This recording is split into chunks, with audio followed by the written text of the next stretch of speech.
महाराष्ट्र बांधकाम कामगार योजनेअंतर्गत राज्यातील आर्थिकदृष्ट्या गरीब बांधकाम कामगारांना महाराष्ट्र सरकार विविध योजनेअंतर्गत पहिल्या 2 पाल्यास 2,500 पासून 1 लाखांपर्यंत शैक्षणिक अर्थसहाय्य प्रदान करते।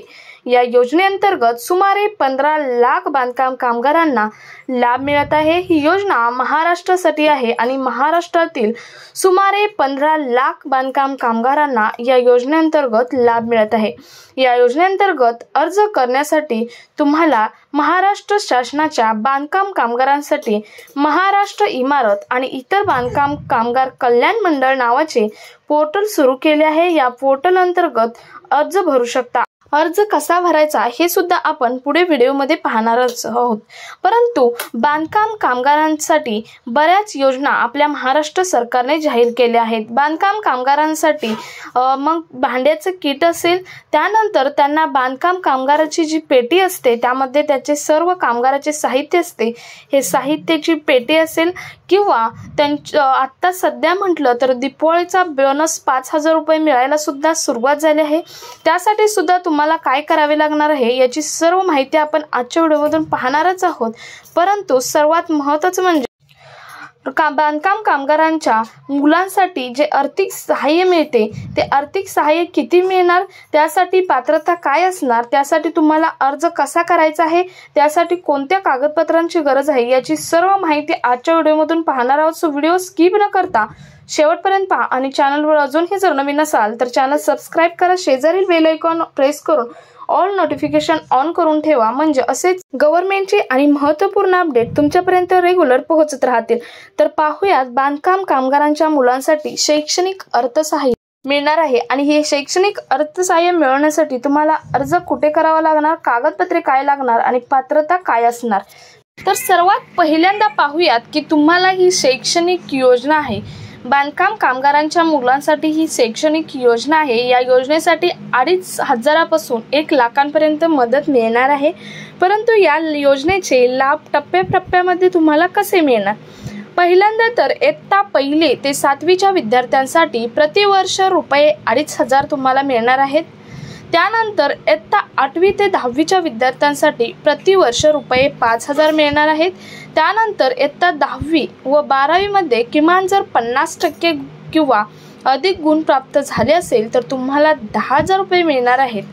त्यानंतर तुम्हाला इयत्ता 11वी व 12वीच्या शिक्षणासाठी प्रति शैक्षणिक वर्ष रुपये 10,000 मिळणार आहेत। त्यानंतर पदवी अभ्यासक्रमाकरिता प्रतिवर्ष 20,000 रुपये मिळणार आहेत। त्यामध्ये कोणतीही पदवी असेल तरीही चालेल। नोंदणीत बांधकाम कामगाराच्या पत्नीसह हा रूल लागू असणार आहे। त्यानंतर अभियांत्रिकी पदवीकरिता प्रतिवर्ष 60,000 रुपये मिळणार आहे। काही नोंदणीत बांधकाम कामगाराच्या पत्नीसह मिळणारा लाभ आहे। त्यानंतर वैद्यकीय पदवीकरिता प्रतिवर्ष रुपये 1 लाख रुपये तुम्हाला मिळणार आहे। हे सर्वात महत्त्वाचे या योजनेचे लाभ आहेत। तुम्हाला कळले असेल की टप्प्याटप्प्यामध्ये या योजनेचे लाभ 2,500 पासून 1 लाखांपर्यंत तुम्हाला कसे मिळणार आहे। परंतु यासाठी तुम्हाला प्रत्येक वर्षी वेगवेगळ्या कागदपत्र जमा करण्याची खूप गरज आहे आणि ती कागदपत्रे कोणती असणार आहेत तेच आपण आता पाहणार आहोत। तर चला पाहूयात या योजनेसाठी तुम्हाला 2,500 पासून 1 लाखांपर्यंत लाभ घेण्यासाठी कोणकोणत्या कागदपत्रांची कोणत्या वर्षी कोणती कागदपत्रे लागणार आहेत ते पाहूयात। तर त्यातील सर्वात पहिला लाभ आहे तो म्हणजे 1ली ते 10वीच्या विद्यार्थ्यांसाठीचा। त्यासाठी तुम्हाला आधार कार्ड, रेशन कार्ड, चालू वर्षाचे बोनाफाईड सर्टिफिकेट तसेच 75% हजेरी असलेले प्रमाणपत्र, म्हणजेच तुमची 75% प्रेझेंटी असलेली प्रमाणपत्र, त्यानंतर पालकाचे बँक पासबुक, ही सर्व कागदपत्रे 1ली ते 10वीच्या विद्यार्थ्यांना लाभ मिळवण्यासाठी असणार आहेत। आता लाभ कोणते मिळणार आहेत ते तुम्ही आधी पाहिलेच आहे। ते जर लाभ मिळवायचे असेल तर तुमच्याकडे आधार कार्ड, रेशन कार्ड, चालू वर्षाचे बोनाफाईड सर्टिफिकेट, 75% तुमची प्रेझेंटी असल्याचे प्रमाणपत्र आणि पालकाचे बँक पासबुक ही कागदपत्रे आवश्यक असणार आहेत। त्यानंतरचा लाभ घेण्यासाठी त्यानंतर इयत्ता 10वी ते 12वीच्या विद्यार्थ्यांसाठी जर 50% पेक्षा जास्त गुण असतील तर त्या विद्यार्थ्यांसाठी कोणकोणती कागदपत्रे लागणार आहेत तर आधार कार्ड, रेशन कार्ड, चालू वर्षाचे बोनाफाईड तसेच 50% गुण प्राप्त झाल्याची गुणपत्रिका, आणि पालकाचे बँक पासबुक ही जर कागदपत्रे तुमच्याकडे असतील तर तुम्हाला 10वी ते 12वी मध्ये 50% पेक्षा जास्त गुण असतील तर तुम्हाला या योजनेचा लाभ घेता येणार आहे। त्याचे लाभ काय आहेत आपण मागे पाहिलेच आहे। यानंतरचा लाभ आहे ते पाहूयात आणि त्यासाठी कोणकोणती कागदपत्रे लागणार आहेत ते सुद्धा पाहूयात।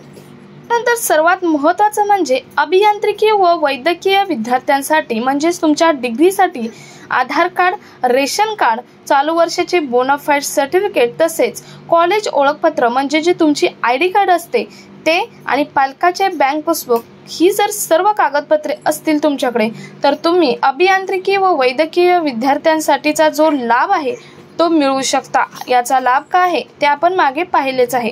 यानंतरचं सर्वात महत्त्वाचं पाहूयात ते म्हणजे ही योजना कोणत्या उद्देशाने सरकारने चालू केली आहे। आता आपण पाहिलं की यासाठी कोणकोणती कागदपत्रे लागणार आहेत। प्रत्येक वर्षासाठी वेगवेगळी कागदपत्रे आहेत आणि ही जर सर्व कागदपत्रे असतील तर तुम्ही त्या वर्षाचा बांधकाम कामगारांच्या मुलांना मिळणारा जो शैक्षणिक लाभ आहे, अर्थसहाय्य आहे ते मिळवू शकता। तर ही योजना सरकारने कोणत्या उद्देशाने ओपन केली आहे किंवा बांधकाम कामगारांसाठी सुरू केली आहे ते आपण पाहूयात। तर पहिलं उद्दिष्ट आहे ते म्हणजे शिक्षणासाठी समान संधी। या योजनेचे सर्वात महत्त्वाचं उद्दिष्ट म्हणजे बांधकाम कामगारांच्या मुलांना चांगले शिक्षण मिळावे यासाठी त्यांना आर्थिक सहाय्य मदत करून शिक्षणासाठी समान संधी उपलब्ध करून देणे। त्यानंतर दुसरं आहे ते म्हणजे सामाजिक आर्थिक स्थिती सुधारणा म्हणजेच बांधकाम कामगारांची सामाजिक आर्थिक स्थिती सुधारण्यासाठी शिक्षण हा एक महत्त्वाचा घटक आहे आणि या योजनेद्वारे मुलांचे शिक्षण पूर्ण करण्यास प्रोत्साहन देऊन पुढील पिढीची सामाजिक आर्थिक स्थिती सुधारली जाऊ शकते। त्यानंतर पुढचं उद्दिष्ट आहे ते म्हणजे कौशल्य विकास।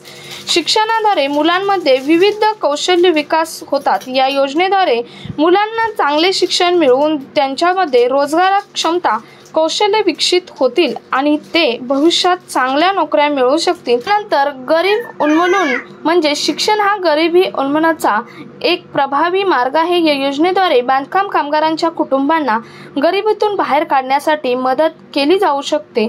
त्यानंतर पुढचं उद्दिष्ट आहे ते म्हणजे समाजातील समता। या योजनेद्वारे शिक्षणासाठी समान संधी उपलब्ध करून देऊन समाजात समता आणण्याचा प्रयत्न हा या योजनेद्वारे केला आहे। सरकारचा हे 5 उद्दिष्ट आहेत की आपले बांधकाम कामगारांच्या मुलांना शैक्षणिक अर्थसहाय्य करणाऱ्या योजनेच्या मागे। आता ही सर्व माहिती झाली, परंतु या योजनेची पात्रता काय असणार आहे हेही माहिती असणे तितकेच गरजेचे आहे। कारण या योजनेत जे पात्र आहेत, जे कामगार पात्र आहेत त्यांच्याच मुलांसाठी हे शैक्षणिक अर्थसहाय्य मिळणार आहे। लाभार्थी असलेल्या मुलाचा पालक हा अभिभावक बांधकाम कामगार म्हणून संबंधित मंडळात नोंदणीकृत असला पाहिजे। पहिल्या 2 मुलांसाठी या योजनेअंतर्गत सर्व लाभ फक्त नोंदणीकृत बांधकामांच्या पहिल्या 2 मुलांसाठीच मिळणार आहेत। तर तुम्हाला समजलं असेल की या योजनेची पात्रता काय असणार आहे। या योजनेत जे लाभार्थी पात्र असतील त्याच लाभार्थ्यांच्या मुलांना 2,500 पासून 1 लाखांपर्यंत आपण सांगितलेल्या टप्प्यांमध्ये आपण सांगितलेल्या शैक्षणिक त्या वर्गामध्ये हे लाभ हे मिळणार आहेत। तर यासाठीच तुम्हाला ऑनलाईन अर्ज करण्याची गरज आहे। हा ऑनलाईन अर्ज तुम्ही बांधकाम कामगारांच्या पोर्टलवरती जाऊन करू शकता। हा अर्ज कसा करायचा, कुठे करायचा याची सर्व माहिती जर हवी असेल तर कमेंटमध्ये नक्की सांगा। नेक्स्ट व्हिडिओ त्याच्यावरती बनवू।